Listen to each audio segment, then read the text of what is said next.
Is a question of whether or not the executive is gathering a great deal of information through executive order. I think that has to be reviewed. It has to be reviewed in public.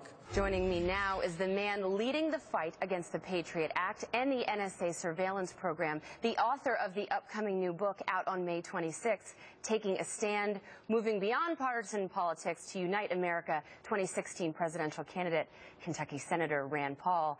The senator is now asking Americans to join his fight against the Patriot Act. How are you doing this, Senator, and what are your chances of actually getting rid of this piece of legislation? Well, you know, I think public opinion does have a big influence, even in Washington. If people go to randpaul.com, we'll help to relay that message to Washington, and we'll help to let people know that what we really would like to see is that the government has to have your name on a warrant. This is what our founding fathers fought the revolution over, is that the government shouldn't be allowed to have a blanket warrant or a generalized warrant to collect all of our records. And so I think if we have enough influence and enough people go to randpaul.com, I think we can have an influence. Already, they said they weren't going to give us any amendments. Now it looks like maybe we will get to amend the Patriot Act. Senator Paul, your potential contender for the White House, Jeb Bush, was asked about what you are doing, and he intimated that you're operating from a separate set of facts.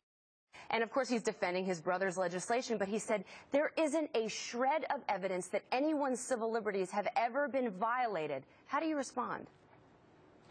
Well, I think the violation of our civil liberties is in the collection of the data. We're not alleging that the people who work in the NSA are bad people, that they have bad motives, that they're unpatriotic.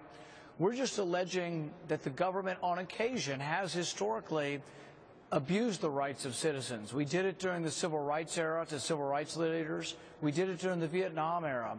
We did it to the Japanese Americans during World War II. So the danger is in letting government collect so much information, and also the danger is that the Fourth Amendment, which our founders were very proud of, said they have to write an individual's name on the warrant, and that if you write the name Verizon and you collect all the records from the company Verizon, that's not a very specific way of doing things. It's not individualized, and you're not going after people we're suspicious of. We're just going after everybody's records, and that's an invasion of privacy. Yeah, and Senator Paul, for me, I fear you get the wrong person at the helm in the White House, and all of that data, not only is it too much for them to comb through, so it might not be useful, but they could use it against Americans if you get a potentially corrupt president.